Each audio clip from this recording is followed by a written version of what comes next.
Welcome to the Planning for Life podcast with certified financial planner professional Russell Jacobs and financial life advisor Carl Coolidge. Carl and Russell will share creative strategies and ideas for overcoming challenges in your personal and financial life.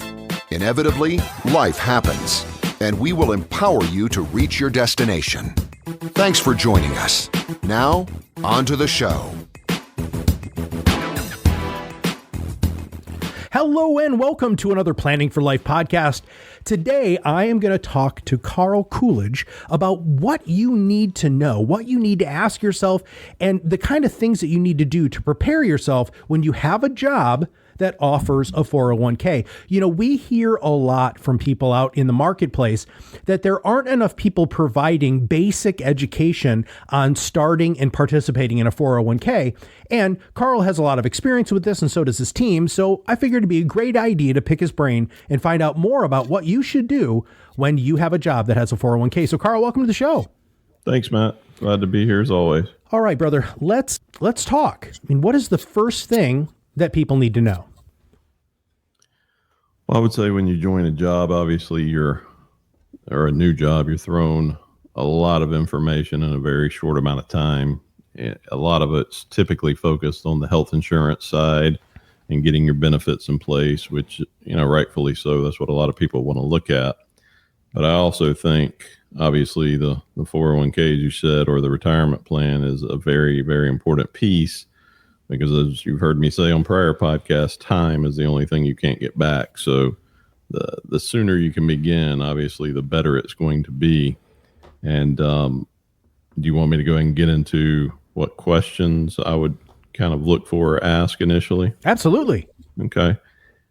You know, first it would be, can I join the plan immediately? Is there a waiting period? Typically, a lot of plans do have waiting periods. I've seen as short as 0 days up to 1 year. It just sort of depends on what type of company you're going to work for. And I'll get the question a lot, well, for certain managers or certain level executives or certain positions, can that be waived for a participant or a new employee? And the answer is no, unless they change the entire document. So most of the time that's not going to happen. So before you take the job, that may be one question you have is, what is going to be my waiting period? Can I ask you a quick Sure. follow-up on the waiting period? Sure. What should you do during that waiting period to prepare yourself for participating in 401k? Is there anything you can do? As far as the savings component? Sure, why not?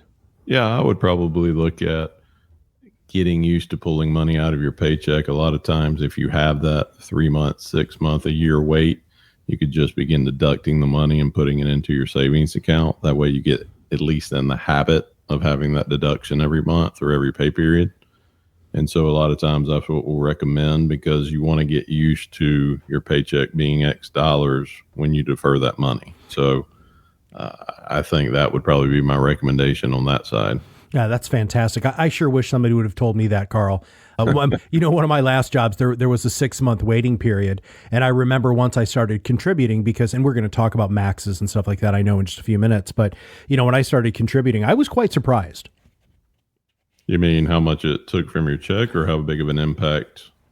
What do you mean? Well, both. I was surprised at how much it took out of my check. And then I was really surprised at how much I should say, it didn't impact me, right? Because it just became very normal, right? That was what my pay was. So, right. And I think that's the key is, a lot of people will say, well, how much, should I defer, or what can I defer? And as you mentioned, the maximums this year for the IRS puts out, and they make changes occasionally, but this year they upped it to $19,000 as a personal deferral.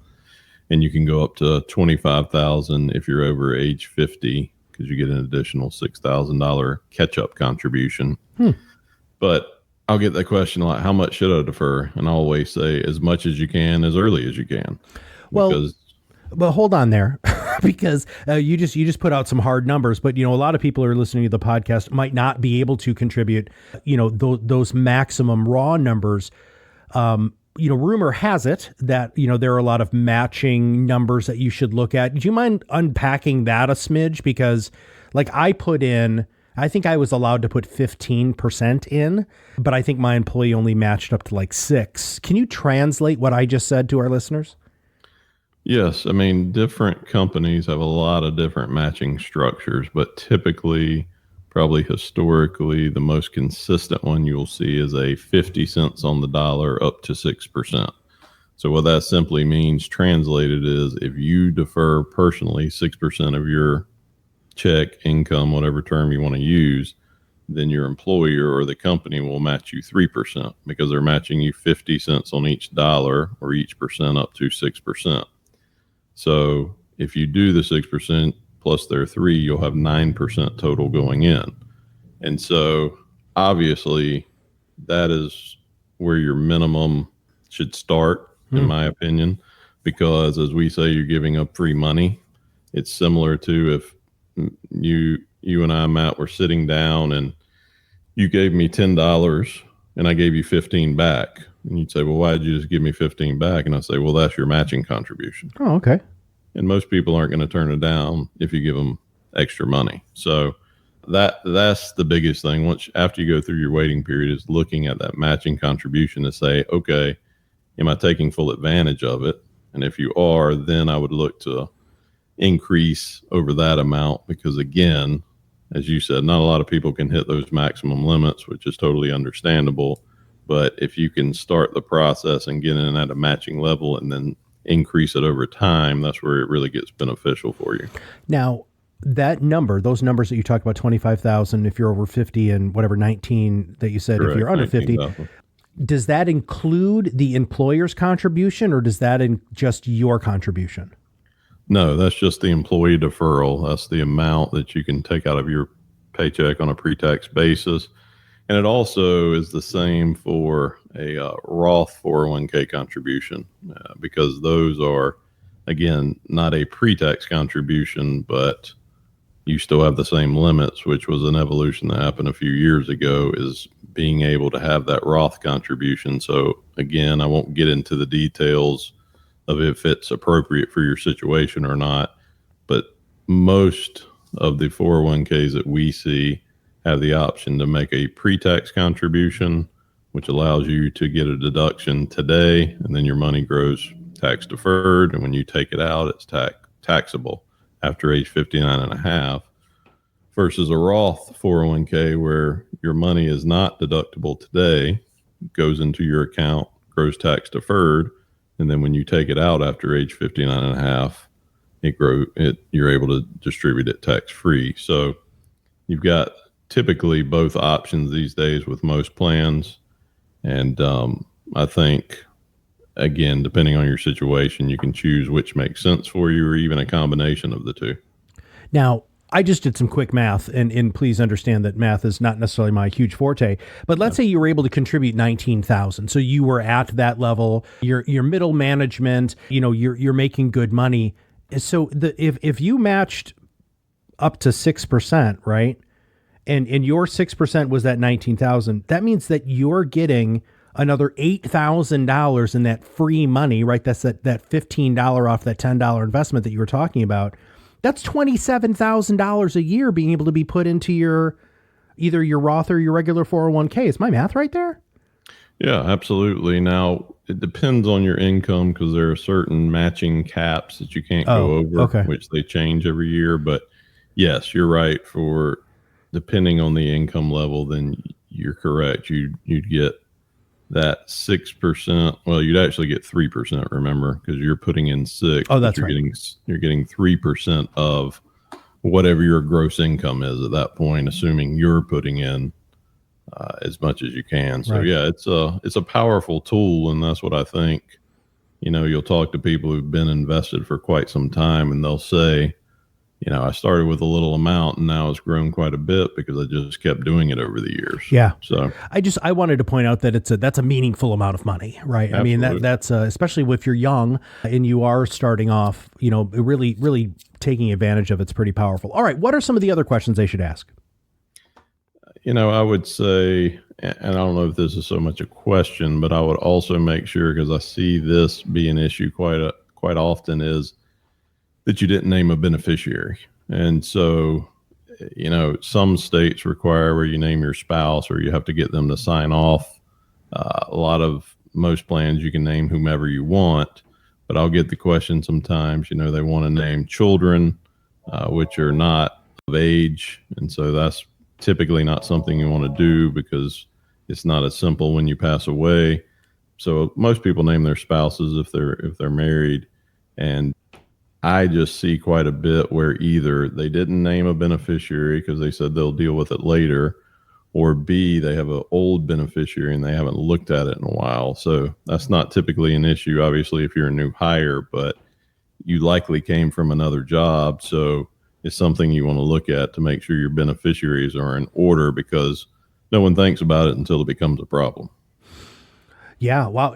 I honestly, Carl, I understand beneficiary checking on insurance policies, right? I mean, that makes a whole bunch of sense, but Right. making sure that you're double checking that, I would assume at least annually would make sense. Yes. I mean, if you haven't had any life changes, then obviously, there may not be the need to do that. But if you've had children, if you've obviously divorced, or you've named, a lot of times we'll have younger participants that'll name a friend or a parent, and then once they get married, they totally forget to name their spouse or make that change. So, it's just something to put on your radar, if not annually, every few years. And certainly if you have changes, I would look at it more consistently. And you mentioned some other, what other things would you be on the lookout for? Yeah. I would, think about your asset allocation, your risk level. Again, I don't want to get into specifics, but a lot of plans that you usually are going to have access to are going to have a wide array of investment options. So you can be conservative, moderate, aggressive, etc. And what I would tell you is everyone has a certain level of risk tolerance they're willing to accept. And again, a lot of investments are driven by age. They typically say if you're younger, you can be more aggressive because you have more time. If you're older, don't take as much risk. Again, that's a personal situation that you have to really look at and understand your situation to see what makes the most sense for you. But that's the other thing I would examine, because most retirement plans these days have good fund options because they're all pulling from the same well. So they're getting down to pretty good options at the end of the day. So what you need to look at is to say, okay, I'm X years old. Here's my risk tolerance. What is going to suit me long term and be an investment I'm comfortable with? And that really, you've got to work with the plan's advisor or whatever education access they give you, because that's important to really help you understand what your fund choices are and how they may impact you long term. Carl, I'm going to harken back to how long we've known each other. And do you remember when you had me go through your risk tolerance software that you take your clients through? Yes, I do. Do you remember how you responded to what my risk tolerance numbers ended up being at the end? Yes, I was a bit surprised. Yeah, you were surprised. And so I'm so happy that you said that, because whoever's providing your 401k should be providing you with education. And if that educational company or if that 401k provider doesn't ask you about your risk tolerance and make you answer some questions, please take the time to do that. Now, it's funny because Carl and I have known each other for a long time, and it surprised him how conservative I happen to be personally, but it didn't surprise me. Yes, and it very much surprised me because, again, knowing you well and not boring the audience with our details, I was a bit surprised because by nature, I don't think you are. And that's what we talk about a lot with people, is that investment risk tolerance is far different than life risk tolerance.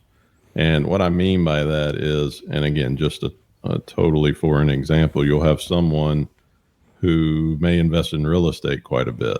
And in their world, they don't view that as very risky at all, versus another person who finds that extremely risky. Right. And they then may think the stock market or a traditional investment is extremely risky. So everyone's risk tolerance is totally different, and it's based on a lot of different factors. And that's the big thing that you have to understand about yourself. And just to expand on that, how it fits in your overall financial situation, because again, your age is not is not the sole reason you have a certain risk level. It's got to look at your entire situation, meaning what is your spouse doing? Are they aggressive? Are they conservative? Do they have access to a retirement plan? What other savings are you doing? How does that impact your overall asset allocation? So there's just a lot of different factors that you have to look at. It's not as simple as, oh, you're very young, you should be very aggressive, or you're older and you should be very conservative. Yeah. It just doesn't, it's just not that simple. Well, Carl, I really appreciate taking a minute or two to walk back through that, because I think that's one of the factors that really truly separates a really good provider from somebody who's just kind of, phoning it in. What other things should we be paying attention to when it comes to, having this job or starting a job with a 401k? I think the other thing, fast forwarding a little bit, that a lot of plans have available these days are what they call auto increase or auto escalate features. And what that means is every year, and you typically set it on most companies' websites, meaning the provider of the 401k, where each year your contribution goes up by a certain amount or a certain percentage. And you can typically put a cap on it. So just say, for example, you started at 6%, but you wanted to make sure you continue to save, then you could have this automatic increase that next year it goes up to 7%, the following 8%, et cetera. And then you can put a cap on it to say, okay, once I reach 12% or 15%, I'm not going to do any more increases. But what it does is we all have busy lives and other things we're doing. Without you having to remember, you get this small increase, which 1% typically is not a big impact or noticeable impact to your paycheck. And what you figure out is over the course of the next 5 years, you've almost doubled your contribution. So it's, I think, a huge impact and something new a lot of the providers of retirement plans are starting to emphasize.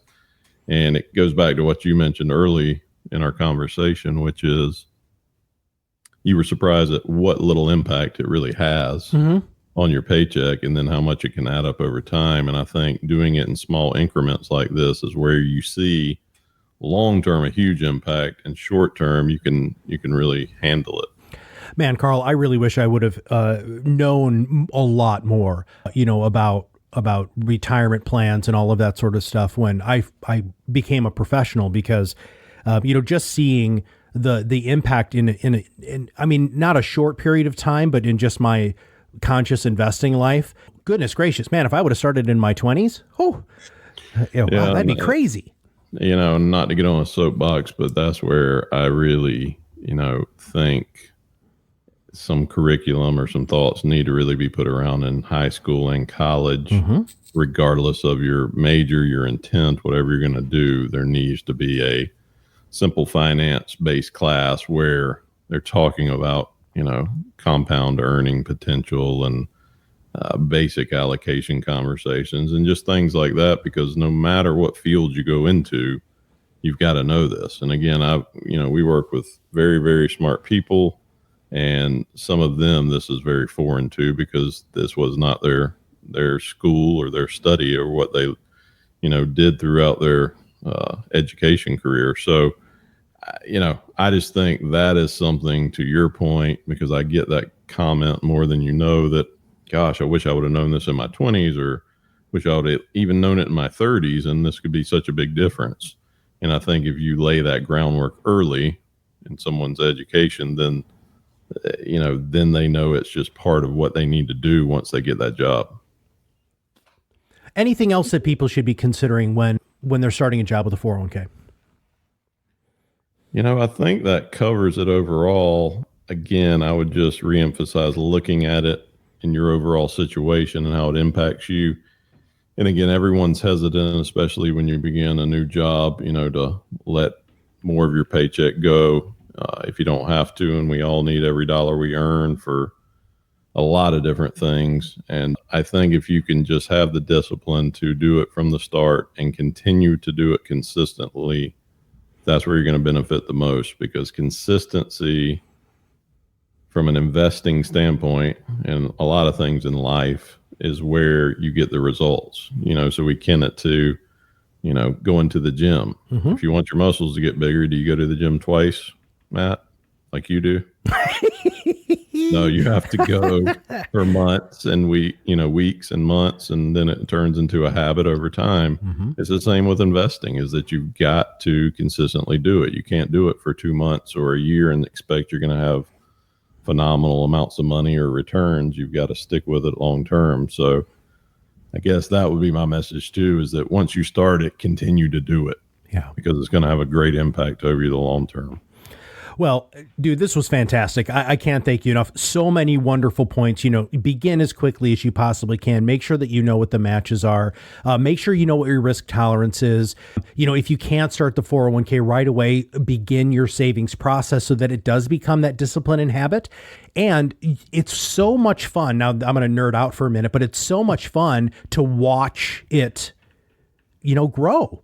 Right. Absolutely. I mean, and we didn't even get into the idea of things like dollar cost averaging and how that stuff works, which we can do on a later, like maybe a 401k level 2. But this was great. And before I have any other closing thoughts with you, and for those of you who are listening to this, you probably have kids, grandkids, friends or family who need this 401k education. This little primer here can really change a person's life long term. So please make sure that you're sharing this podcast with people who are entering the workforce, who've been in the workforce, who really could understand and accept this discipline of savings, and how much it's going to affect the rest of their life. So Carl, man, thanks for the education. I greatly appreciate it, and all your listeners do too.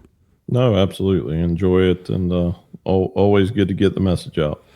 So this has been the Planning for Life podcast with Carl Coolidge. We talked about, basic ideas and the things you need to know when you start a 401k. If you have not subscribed to the podcast, click that subscribe now button below. That way, every time we come out with a new podcast, it'll show up directly on your listening device. And I'm going to repeat it again. Share this with somebody. Super easy to do. All you have to do is click that share button, and it will be easy to send it, whether email, social media, whatever, to your friends and family to make sure that they have the education that they need to truly be successful. So for the Planning for Life podcast and everybody at Jacobs Coolidge and Company, we'll see you on the other side of the mic very soon. The content is developed from sources believed to be providing accurate information. The information in this material is not intended as tax or legal advice. Please consult legal or tax professionals for specific information regarding your individual situation. The opinions expressed and material provided are for general information and should not be considered a solicitation for the purchase or sale of any security.